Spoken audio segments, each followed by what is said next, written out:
දහම් බිඳක් ශ්‍රවණය කිරීමට සූදානම් වන පුණ්‍යවන්ත වූ භාග්‍යවන්ත වූ වාසනාවන්ත වූ අවස්ථාවයි.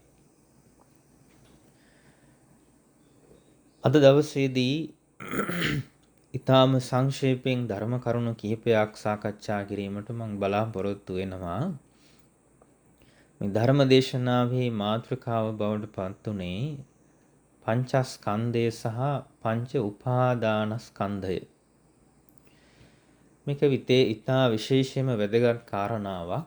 මිට හේතුව තමයි භාග්‍යවත් වූ බුදු පියාණන් වහන්සේ චතුරාර්ය සත්‍ය ධර්මයේ දේශනා කරනකොට එක සූත්‍රයක උන්වහන්සේ දේශනා කරනවා මෙහිම කතමංච භික්ඛවේ දුක්ඛං අරිය සත්‍යං පංච උපාදානස්කන්ධා තිස්ස වචනීයං සේයති ඉදං රූපෝපාදානස්කන්ධෝ වේදනෝපාදානස්කන්ධෝ සංඤ්ඤෝපාදානස්කන්ධෝ සංඛාරුපාදානස්කන්ධෝ විඤ්ඤාණුපාදානස්කන්ධෝ ඉදං උච්චති භික්ඛවේ දුක්ඛං අරිය සත්‍යං.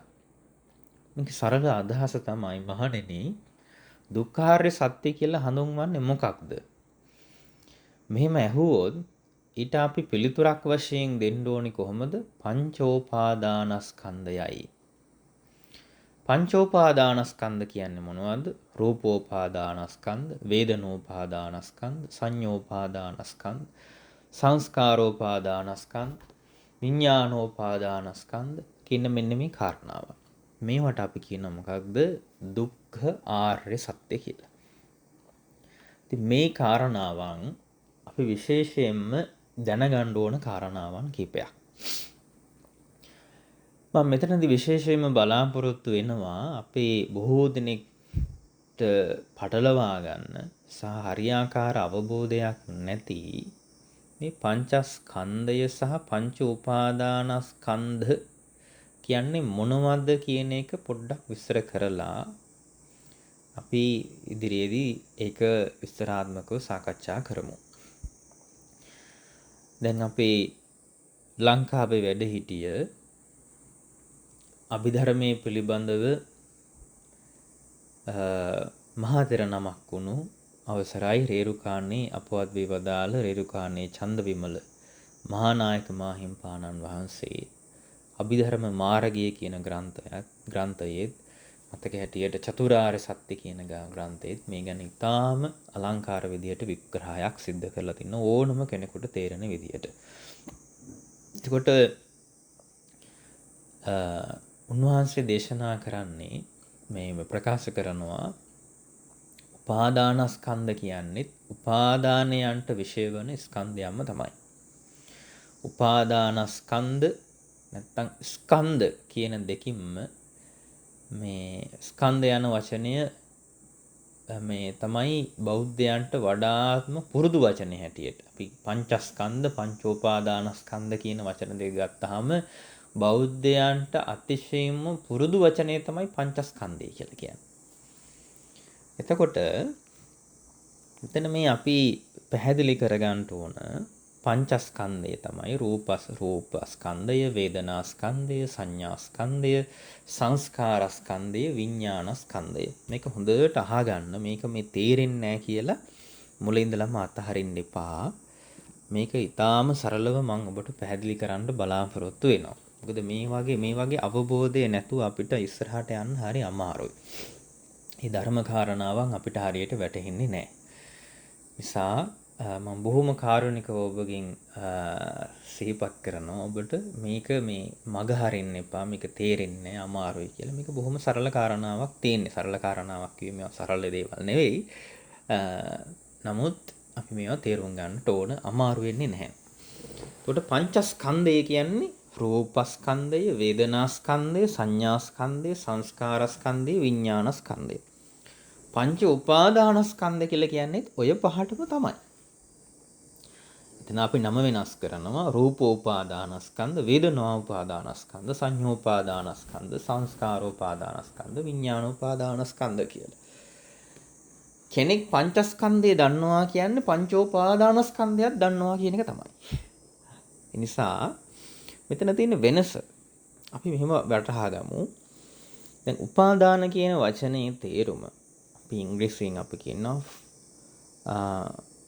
grasping, එහෙම නැත්නම් attachment, supply කියන ඒවා තමයි ඉංග්‍රීසි භාෂාවෙන් මේවා දීලා තියෙන්නේ.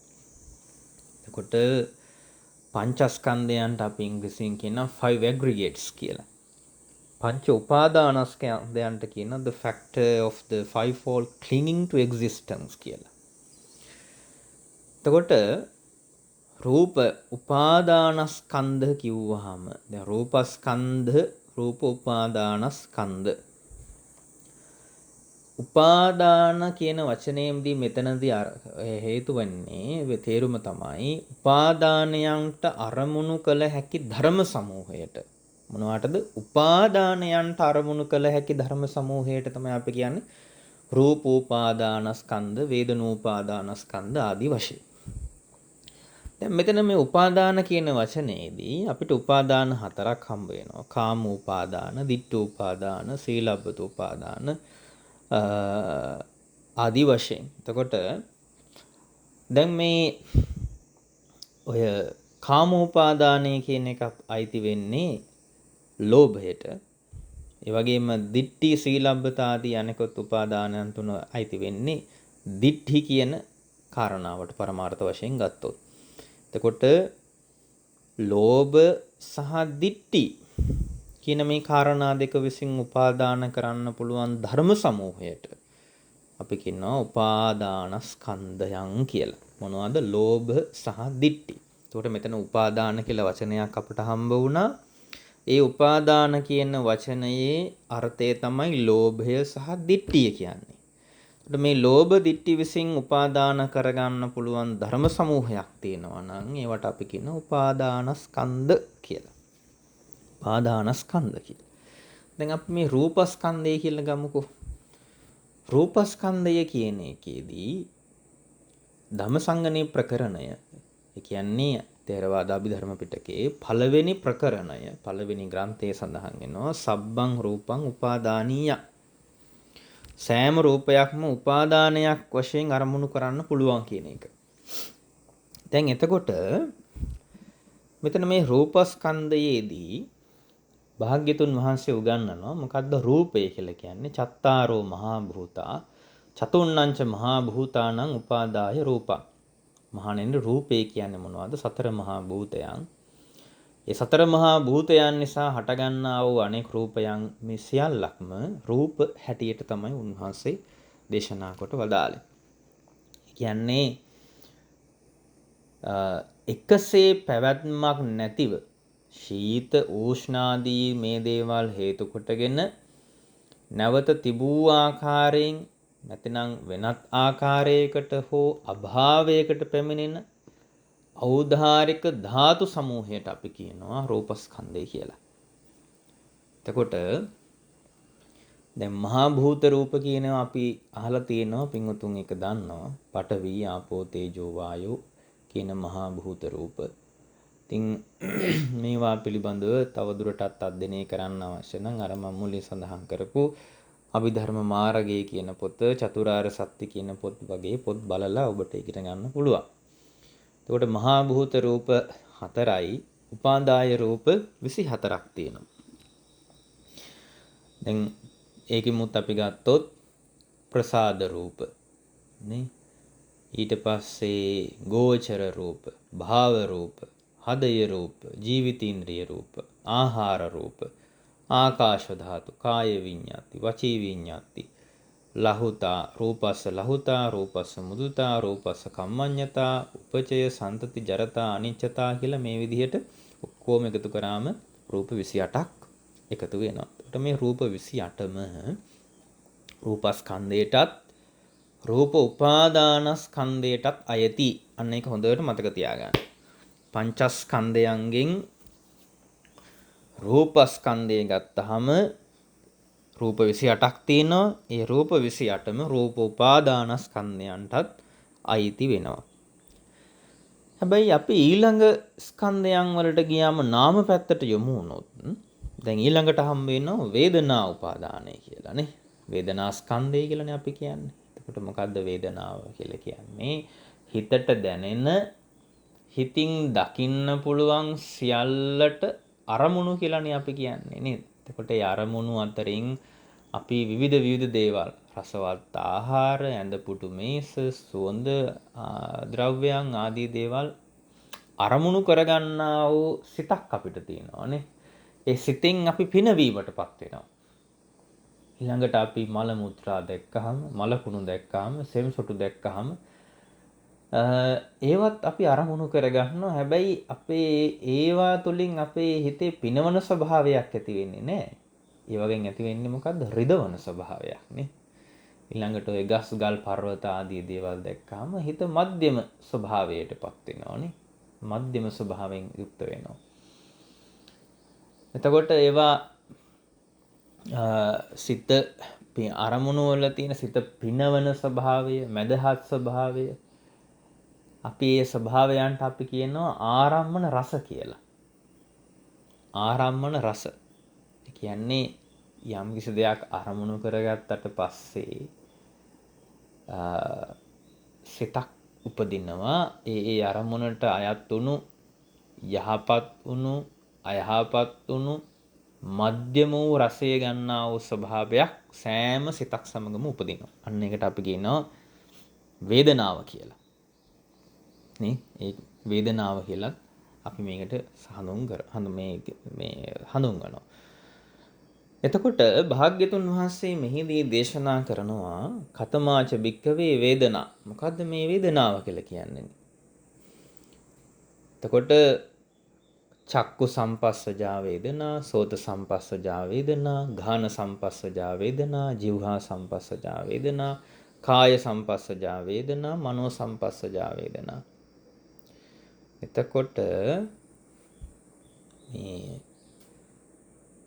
දැන් උදාහරණයක් වශයෙන් ගත්තොත් චක්කු සම්පස්සජ වේදනාව කියලා කියන්නේ මෙතන සම්පස්ස කියන එක අපි කරනවා contact කියලා නේ.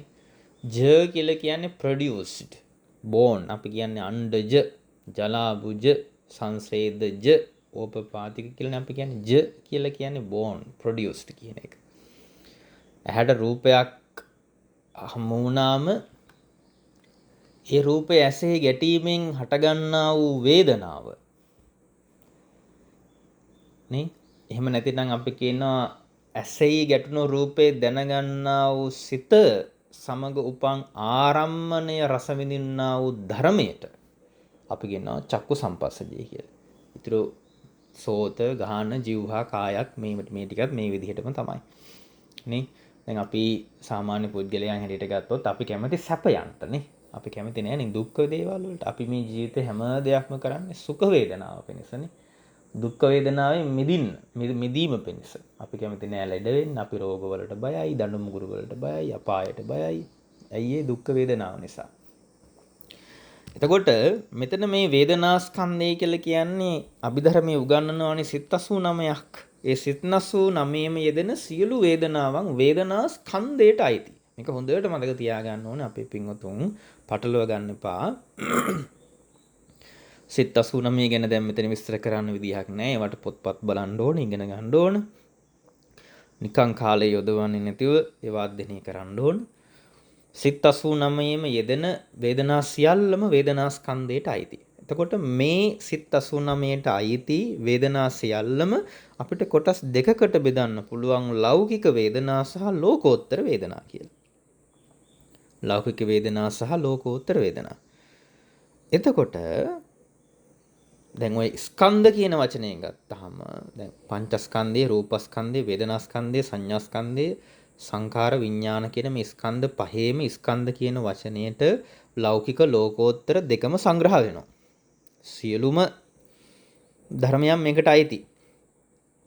දැන් මං කිව්වා වේදනාස්කන්ධය කියන්නේ වේදනාස්කන්ධය කොටස් දෙකකට බෙදෙනවා ලෞකික වේදනා සහ ලෝකෝත්තර වේදනා කියලා. හැබැයි මෙතන වේදනා උපාදානස්කන්ධයට අයත් වෙන්නේ ලෞකික සිත් 81ට අයත් වේදනාවල් විතරයි. මම මුලින්ම කිව්වා උපාදාන කියන එකට. උපාදාන කියන වචනේ තේරුම තමයි ලෝභ දිට්ඨි කියන එකනේ. එතකොට වේදනා කියන කොටසේදී ලෞකික වේදනා ලෝකෝත්තර කියන වේදනා දෙකම අයිති වෙනවා. හැබැයි වේදනා උපාදානස්කන්ධයට එනකොට ලෞකික සිත්වලට අදාළ වේදනාවල් අපි ගන්නෙ නැහැ. ලෞකික සිත් ලෝකෝත්තර සමාවෙන්න ලෝකෝත්තර දේවල් වලට අදාළ දේවල් අපි ගන්නෙ නැහැ. අපි ගන්නේ ලෞකික සිත් 81ට අයිති දේවල් පමණයි. ඒ නිසා ඒක වේදනා උපාදානස්කන්ධයන් බවට පත් වෙනවා. දැන් ඊළඟට සංඥාස්කන්ධයත් ওই විදිහම තමයි. සංඥාස්කන්ධයට සිත් 89ටම අදාළ සංඥාවන් අයිති වුණාට මෙතන සංඥා උපාදානස්කන්ධයට අයිති වෙන්නේ ලෞකික සිත් 81ට අදාළ දේවල් පමණයි. ලෝකෝත්තර දේවල් මෙතනින් ගණන් ගන්නේ නැහැ උපාදානස්කන්ධ කියන කොටසෙදී. ලෞකික දේවල් පමණයිනේ. එතකොට සංඥාස්කන්ධය කියන එක ගත්තාම අපි සියලුම දේවල් හඳුනා ගන්නා වූ ස්වභාවයනේ සංඥාස්කන්ධය කියලා කියන්නේ. ගින්දර, සුළඟ, රන් රිදී, ගස්වැල්, කොළ, පොතු, මල්, ගෙඩි, කෑම බීම, ඇඳුම් පැළඳුම්, ගෙවල් දොරවල්, කතා, හඬවල්, ශබ්ද, මිනිස්සු, තිරිසන්නු, ඊළඟට වර්ණයන් කරන කියන වැඩ මේ හැම දෙයක්ම හැඩහුරුකම්, පැහැවල් ආදී දේවල් හැඳින ගන්නා වූ ස්වභාවය, දැනගන්නා වූ ස්වභාවයට තමයි අපි සංඥා කියලා කියන්නේ. එතකොට මෙන්න මේ කියන සංඥා අර කිව්වා වගේ ලෞකික සංඥා, ලෝකෝත්තර සංඥා කියලා කොටස් දෙකකට බෙදෙනවා. හැබැයි සංඥා උපාදානස්කන්ධයට ඒක හිම අදාළ වුණාට මේ සංඥා ස්කන්ධයට ඒක හිම අදාළ වුණාට සංඥා උපාදානස්කන්ධයේදී අපි ගන්නේ ලෞකික සිත් 81ට අදාළ සංඥාවන් පමණයි. සංස්කාර ස්කන්ධය කියන එක ගත්තාම ඔන්න ඒ විදිහම තමයි. ඒ ලෞකික සිත් වලට අදාළ සංස්කාර ධර්මයන් විතරයි අපි මෙතනදී සංස්කාර උපාදානස්කන්ධයන් හැටියට අපි සලකන්නේ. එතකොට මෙතන සංස්කාරස්කන්ධය කියලා කියන එක තව පොඩ්ඩක් මම පැහැදිලි කළහොත් රූප වේදනා සංඥා සංඛාර විඥාන යන ස්කන්ධ පංචකය උපදවා ගන්නටත් පවත්වා ගන්නටත් නේ පුද්ගලයෝ සත්වයෝ විසින් කරන කෑම බීම නැටුම් ගැයුම් ආදී දේවල් මේ සියලුම දේවල් ක්‍රියා කරන්නා වූ චේතනාව ප්‍රධාන කොට ඇති චෛතසික ධර්ම සමූහයට අපි කියනවා සංස්කාර ස්කන්ධය කියලා. එතකොට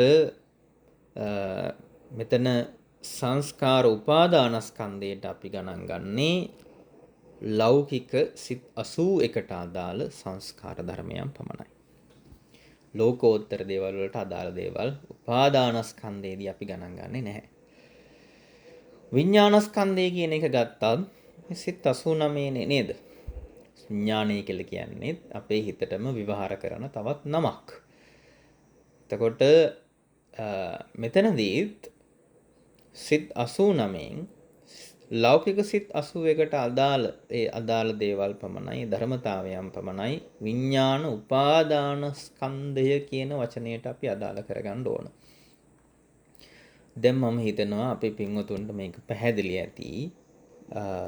නැවත මම සිහිපත් කරන්නම් ඊටාම කෙටියෙන්. අපි දැන් මෙතනදී කතා කරේ පංචස්කන්ධය සහ පංච උපාදානස්කන්ධ කියන දෙකේ අතර වෙනසනේ. මේක ලොකුවට තේරෙන්නේ නැහැ කියලා විශ්වාස වෙන්න එපා. මේක ඊටාම හොඳින් තේරුම් ගන්න පුළුවන් ධර්මතාවයක්. දැන් පංචස්කන්ධය කියන්නේ මොනවද? රූප, වේදනා, සංඥා, සංකාර, විඥාන.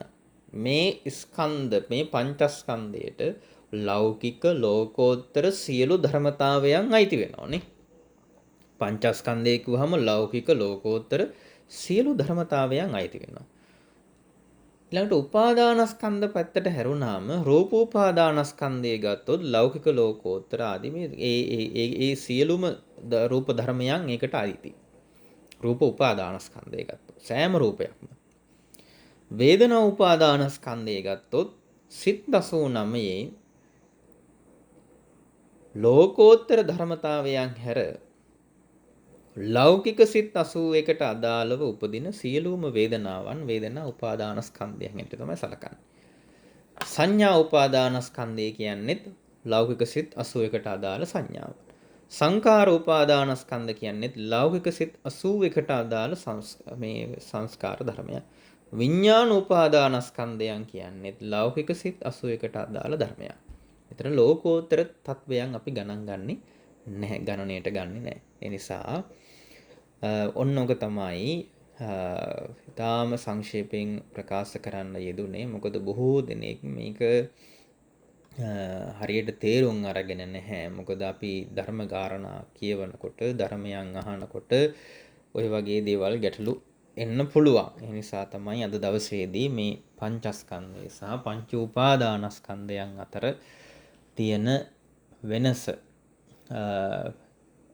මම පැහැදිලි කරන්න බලාපොරොත්තු වුණේ. ඉතින් මේ පිළිබඳව අපේ පින්වතුන්ට තවදුරටත් අධ්‍යයනය කරන්නට අවශ්‍ය නම් අභිධර්ම මාර්ගයේ චතුරාර්ය සත්‍ය වගේ ග්‍රන්ථය රේරුකාණේ නායක ස්වාමීන් වහන්සේගේ ඒ පොත් කියවන්න අධ්‍යයනය කරන්න. ඒ වගේම YouTube වගේ සමාජ මාධ්‍ය ජාලාවල අපේ අපවත් වී වදාළ අග්ගමහා කම්මට්ටානාචාර්ය නාවුනේ ශ්‍රී අරියධම්ම මහා මහෝත්තමයන් වහන්සේගේ ධර්ම දේශනාවක් මම දැක්ක. ධර්ම සාකච්ඡාවකුත් තිබුණා පැය එකහමාරක විතර පංචස්කන්ධය සහ පංච උපාදානස්කන්ධයන් අතර ඒ කියන්නේ මොකක්ද කියලා විස්තර කිරීමක්.